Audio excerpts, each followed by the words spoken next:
I never really knew I'd be a stylist ever.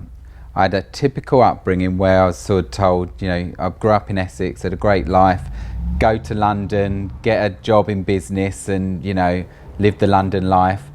I did that. I left school. I wasn't really very academic. I was much more practical. I loved doing things in my hands.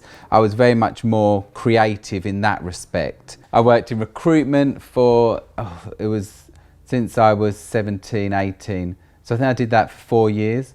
And then I just one day knew that I was missing a big chunk of what I valued in myself, which was something creative, but again, not knowing what that was.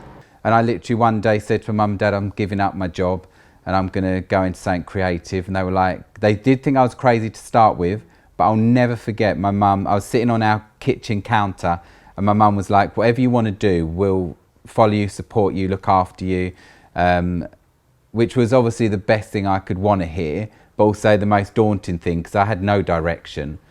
I sort of had no idea about fashion still, where my end goal was, but I learned about how to look at the body form of anybody and how clothes were supposed to be worn in a creative style. So it was nothing commercially really. It was nothing about what suits what body type. It was more, how do you mix fabrics? How do you mix textures? How do you layer? How do you embellish? How do you dramatize what the high street was offering? I'm very passionate with anybody that I've ever met and anybody that I've ever worked alongside to sort of say, if something's not working, change it. Because back then I was very comfortable, very stable. It was a perfect life in many ways. But there was something I wasn't fulfilled with. So even though I had money, I had freedom, I had fun, I had good friends, good social life, I just kind of knew I would risk all of that to start from the bottom and work all the way up, which basically I did do. I went to earning pennies. I remember in the first probably 6 months, my nan loaned me money, my mum and dad loaned me money to pay rent.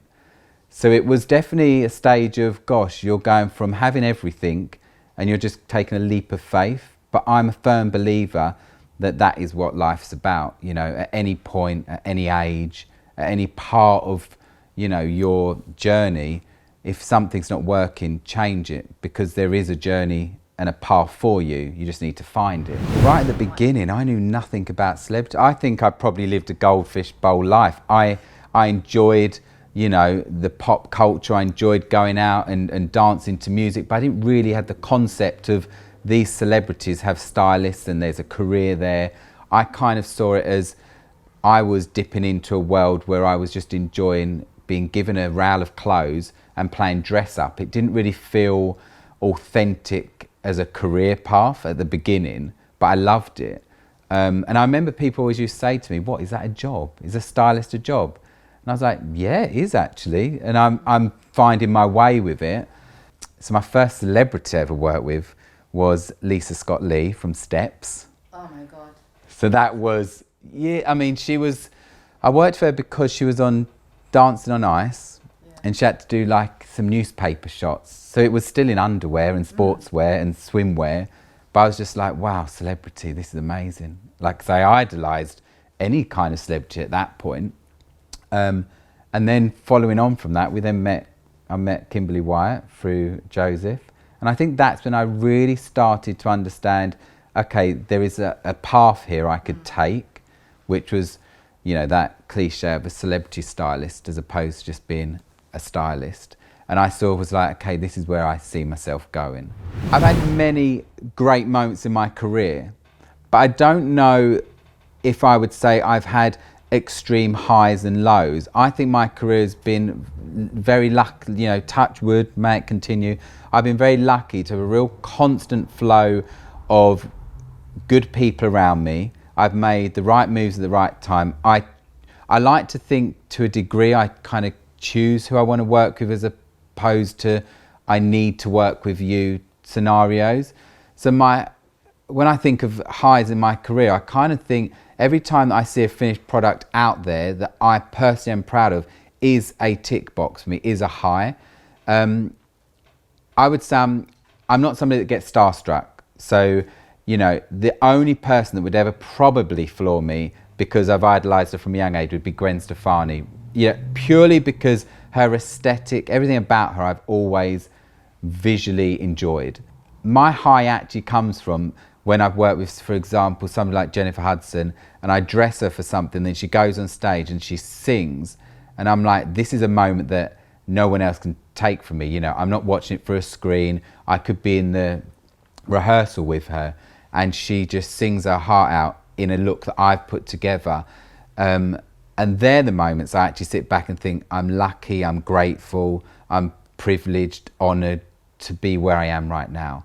But I wouldn't say, oh my God, my career has had this high, because I kind of feel like my high is going to come in years' time when I've really, I guess, gone through some different stages of my career. Whilst the highs remain constant, I'd say there is more low moments in a career like this. One, because actually I've done my career without having an agent.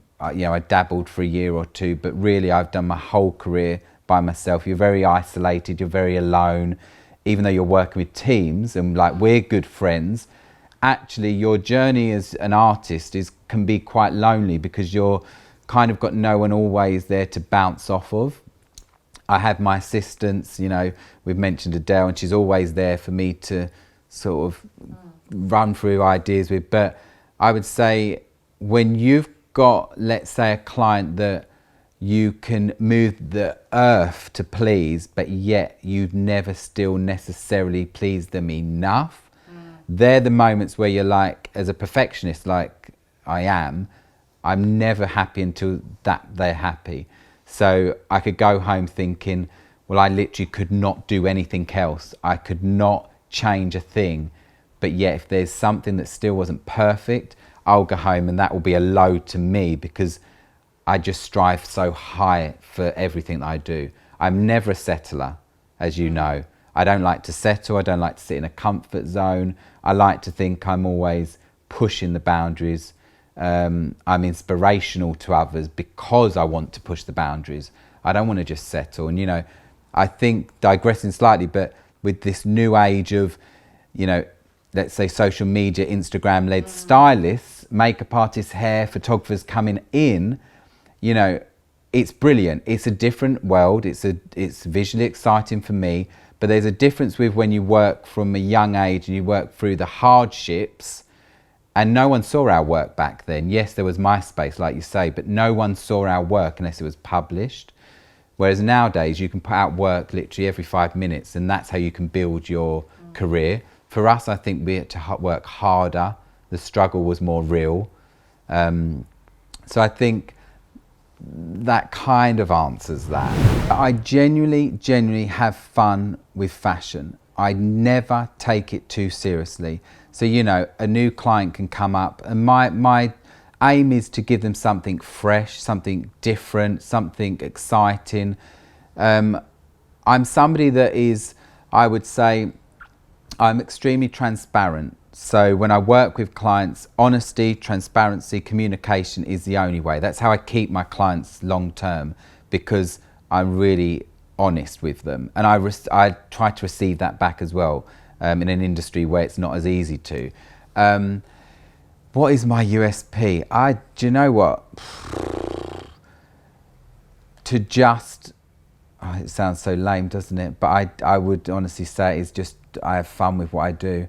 I never really sit back and worry if I am fitting the industry's brief. I always worry if I'm fitting that client's social persona, and I work with them to then enhance that and tailor it and diversify it. I'm not scared of sitting outside the box ever. I'm not scared of being criticised, critiqued. I would definitely say sometimes it hits you in the face and you're like, oh, I thought you'd like that. But it doesn't fear me. I don't ever then introvert because of it. I'm continuously on that same path. I think fashion is such a hard industry because it is so scrutinised and it's so looked in from a lens, not only from, you know, huge A-list industry insiders, but your everyday Joe blogs. It is still about fashion. Even if they don't, you know, think of it themselves, they still buy clothes, they wear clothes. So everyone has an opinion. So I think I learned at a young age never to worry about negativity, because in actual fact you're going to get it regardless of whether you ask for it or worry about it, because you can't please everyone. And I think all of that is probably what has set me up to think I just have fun with it.